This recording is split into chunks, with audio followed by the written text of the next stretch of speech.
Ang gwapo talaga ni Sir Anton. Mayaman na mabait pa. Impit na sambit muli ng nurse. Napabuga siya ng hangin at tahimik na tinago sa wallet ang card.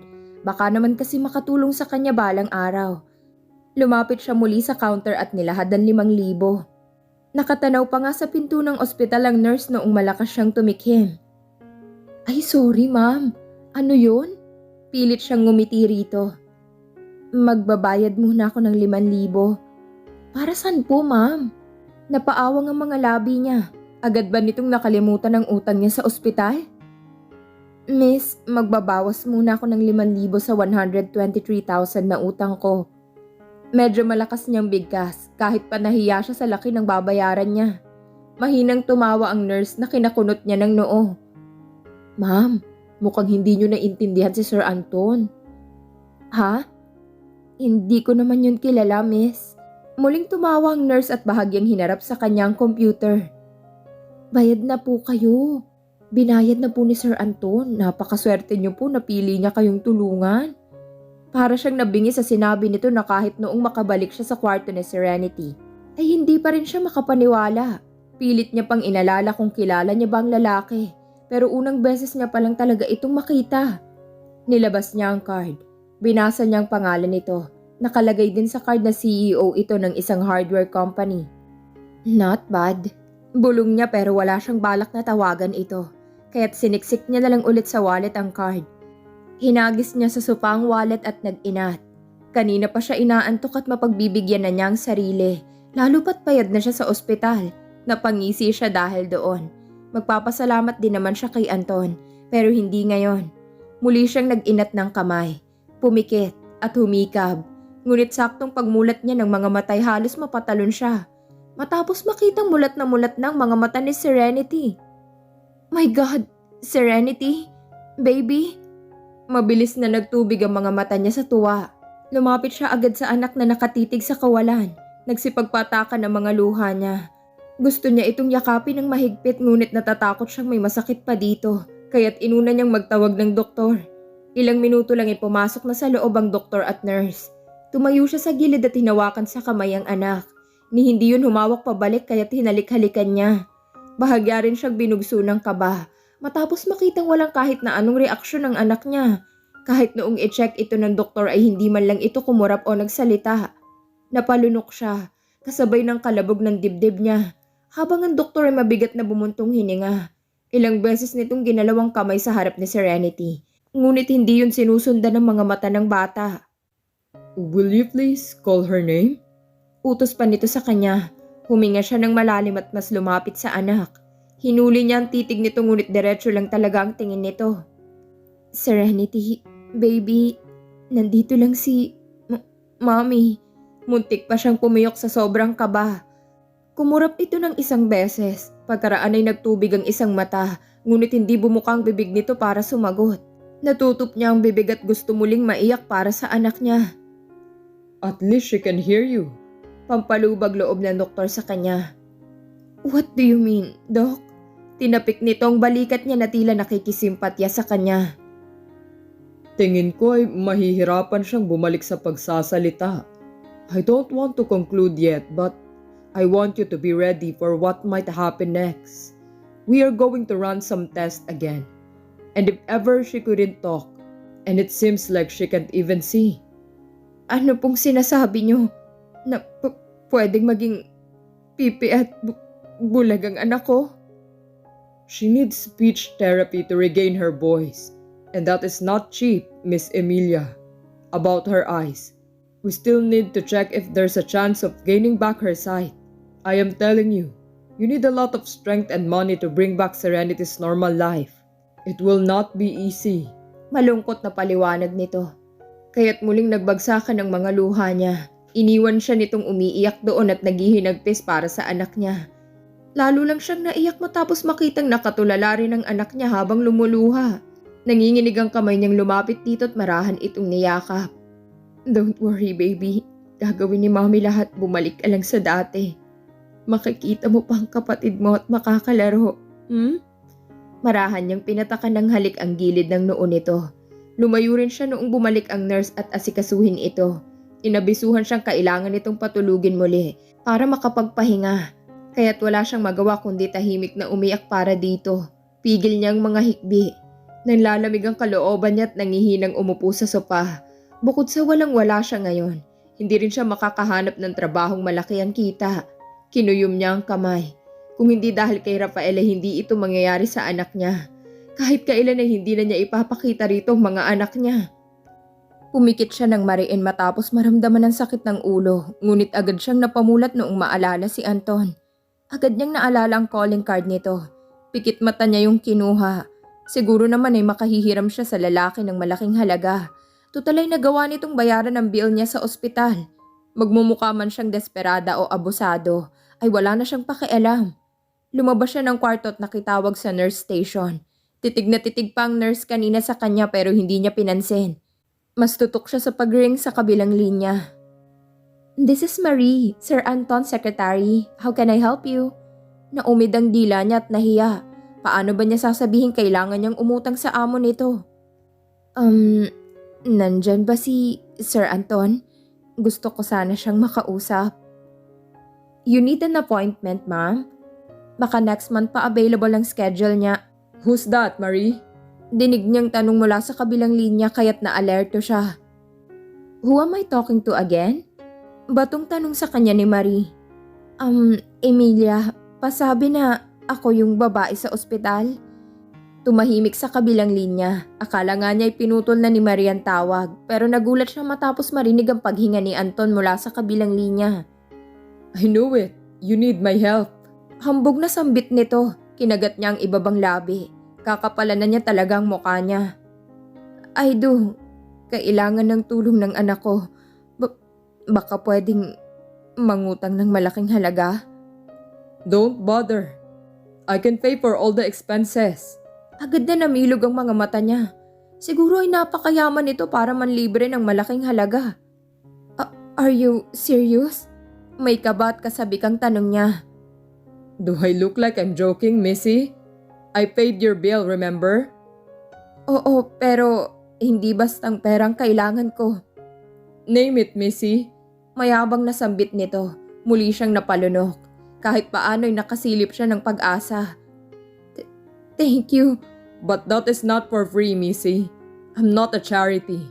Biglang lumamig ang boses nito kaya't nabitin ang mga salita sa bibig niya.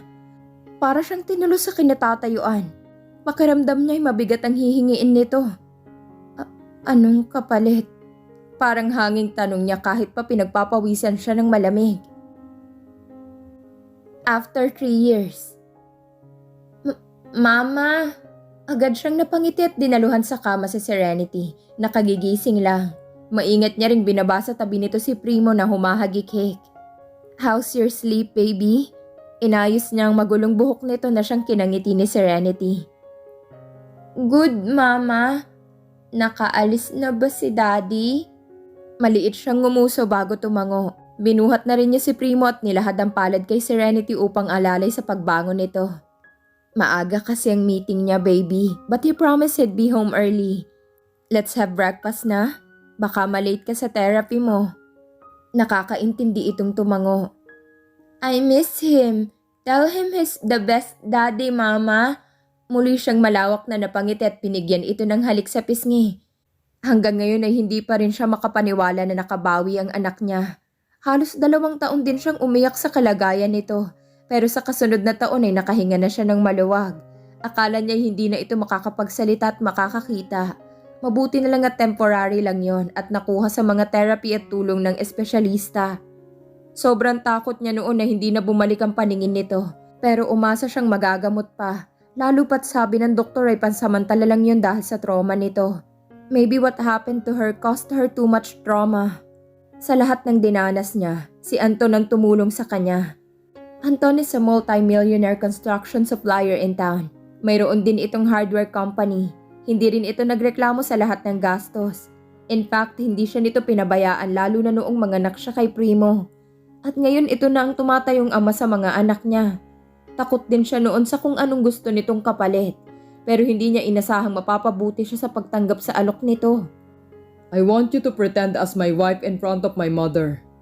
Iyon ang naaalala niyang request nito. Gusto ko lang tumigil siya sa paghahanap ng pakakasalan ko. I don't want to be married yet, and I'm waiting for that someone. Paliwanag pa noon ito sa kanya. Malaking desisyon sa buhay niya pero hindi siya nagsisisi dahil sobrang bait ni Anton. Para nga lang silang magkaibigan. Wala itong ibang hiningi ni hindi siya nito hinalikan at magkahiwalay sila ng kwarto. Libre siyang nakikitira sa bahay nito pero alam niyang lahat ay may hangganan. Darating din kasi ang araw na totoong magpapakasal si Anton sa babaeng hinihintay nito. I made a fake marriage certificate. I-display natin sa bahay para hindi magtanong si Mama. I hate putting up to her bullshits. Yun lang yatang pinakiusap nito sa kanya. Hindi naman siya nagreklamo. Hindi siya umapela sa peking marriage contract dahil wala namang nakakakilala sa kanya doon. At least hindi siya pinagmukhang tanga. Hindi gaya ni Pinilig niya ang ulo matapos maalala ang totoong daddy ng mga anak niya. Kung tutuusin ay tapos na niyang isarang chapter na yun ng buhay niya. Ayaw na niyang balikan. Okay na siya sa buhay niya. Tahimik at magaan ang problema. Gusto na niyang makalimot sa nakaraan. Sa sobrang kagustuhan niyang makalimot ay hindi na niya sinasabi kay Anton ang nakaraan. Ang alam lang nito ay iniwan siya sa ere ng boyfriend niya. Hindi rin naman kasi ito nagtanong. Ni hindi yata ito interesado sa kung sino talaga siya. Mas okay na din yun sa kanya dahil mabilis siyang makaka-move on. Mama, I'll go now. Heto nang last ko sa speech therapy. Promise. Nakangiting nagtaas pa ng kamay si Serenity sa kanya. Maliit siyang natawa at kumaway dito. Siguro ay nagsasawa na ito at gusto na talagang mag-aral sa school. Balak na rin naman niya itong i-enroll. Sabik na sabik itong mag-aral katulad sa mga pinapanood nito. Sabi nga nito'y huli na siya para sa kindergarten.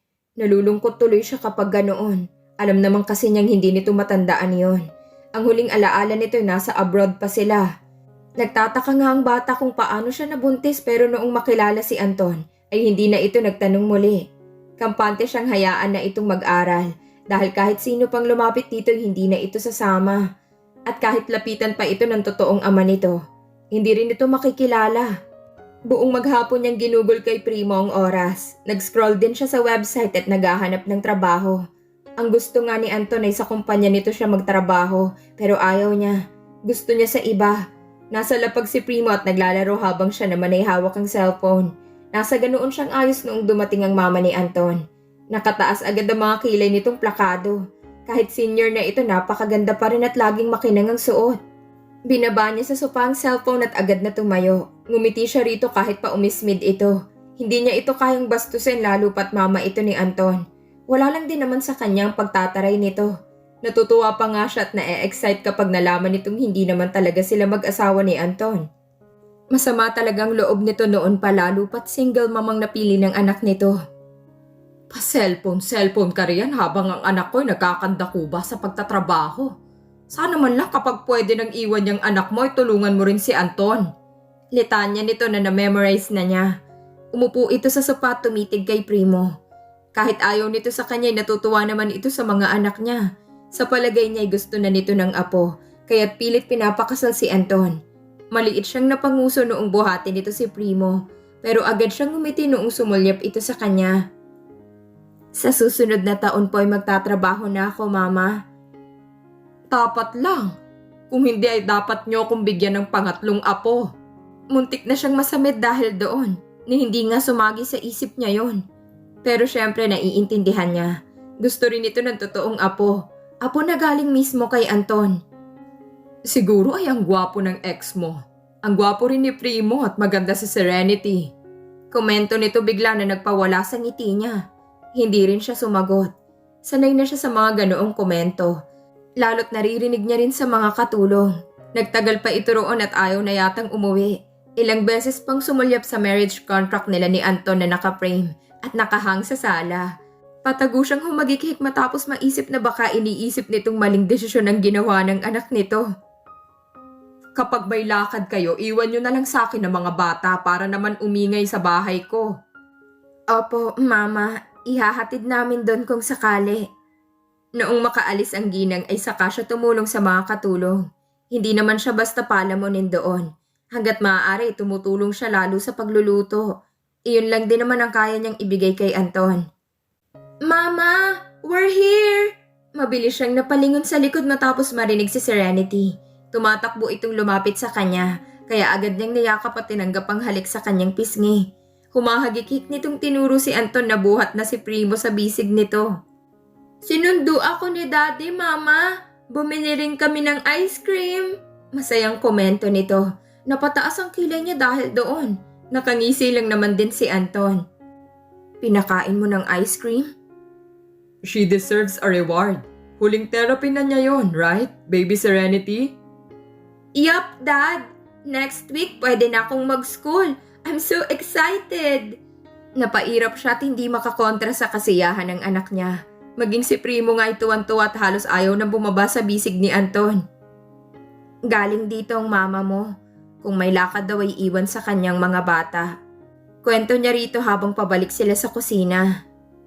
Right, sakto't balak kitang isama sa Manila. May balak akong kitain na businessman doon. Bahagya siyang natigilan sa sinabi nito. Napalunok siya. Kaya na ba niyang bumalik sa Manila? Magtatagal ba yon? Halanganing tanong niya rito. Nope, isang araw lang. Gusto ko lang marinig ang proposal ng pinakamagaling na businessman doon. I just want to check what Silvestre Empire owner can offer. Silvestre Empire? Namilog ang mga mata niya at agad na binugso ng kaba. Kunot-noo lang naman si Anton na lumingon sa kanya. Yeah? They want partnership with my company. Sakto lang at opportunity din yun na makapag-supply sa malaking kumpanya sa Manila. Tuluyan na siyang nanlamig sa kinatatayuan. Parang ayaw niyang sumama. Mali, ayaw talaga niyang sumama. Sinong makakamiting mo? Sa wakas ay naitanong niya. I'll be meeting up with Rafael Silvestre. He's now the new owner and I think his company is a big help. Para na siyang nabingi sa sunod pa nitong sinabi. Mas nangunang kalabog ng dibdib niya matapos marinig ang pangalan ni Rafael. Hindi siya makahindi sa gustong mangyari ni Anton. Hindi niya rin masabi na si Rafael ang tatay ng mga anak niya at ayaw niyang makita. Tipid ng ngiti lang at maliit na pagtangong sinagot niya rito. Bahala na pero iisip na lang siya ng paraan upang hindi makasama. Hindi siya ready na makita si Rafael at kailanman ay hindi siya magiging handa. Habang lumilipas sa mga araw ay lalo siyang kinakabahan na hindi naman dapat. Noong hindi siya nakatiis ay sinadya niya sa study room si Anton. Agad itong ngumiti kaya't agad siyang lumapit. What is it, Emilia? Bumuntong hininga siya at tahimik na umupo sa upuan sa harap ng mesa. Mag-uumpisa na nga palang mag-aral si Serenity. Malaking abala yun sa'yo kaya baka lumipat na kami, Anton. Agad na tumikwas ang kilay nito at binitiwan ng hawak na ballpen. Frente itong sumandal sa swivel chair at maliit ang tingin na tumitig sa kanya. You're kidding? Mabilis siyang umiling. Kaya ko naman ang magtrabaho. Ayoko namang pati pag-aaral ni Serenity, sagutin mo. I don't mind spending my money on your daughter. Is that all? Then I'm not letting you go. Not now, Emilia. Dumiin pa ang boses nito sa dulo. Napairap siya at napahalukip-kip sa desisyon nito. Hindi naman pwedeng habang buhay akong magpanggap na asawa mo. I know. What is it really that you want? Maliit itong umuso na tila alam nitong ibang pakay niya. Mabilis siyang umiwas ng tingin, pero kalaunan ay mabigat na bumuntong hininga. I'm not comfortable to go to Manila. Sa wakas ay nasabi niya. And why is that? Taga doon ba ang ex mo? Hindi, no. Hindi pa nga ako nakatapak doon. Kaya baka magmukha kong mangmang. Pagsisinungaling niya. Kumibit palikat si Anton. No worries. You have me. All you have to do is to sit by my side, Emilia. Hindi ba pwedeng ikaw na lang mag-isa? Naha? Silvestre Empire owner knows I'm married. He actually suggested that I bring you with me. Kumuyumang kamao niya. Pakiramdam niya ay alam na ni Rafael kung nasaan siya. Sinasadya talaga nitong ipasama siya. Pwedeng wag tayong magtagal doon. Ayokong iwan ng matagal si Primo at Serenity. Maliit itong tumango pagkatapos ay kumuha ng cellphone at nagtipa. Sure, but I have to tell him the reason. Gusto niya kasi 2 araw na meeting. Sabihin ko na lang na 1 araw na lang para sa mga bata. Huwag mo na. Mabilis niyang pigil sa kamay nito. Nag-angat ito ng tingin na may pagtataka kaya't nahiya siya bigla. Ibig kong sabihin, huwag mo nang sabihin ang rason. Okay na, Kahit magdalawang araw tayo doon. Nagtataka man ay tumango ito at binitiwan ng cellphone. Nakahinga siya ng maluwag. Ayaw niyang baka bigla ipasama ni Rafael ang mga bata. Kinabukasan ay hinanda niyang sarili sa kakaharapin.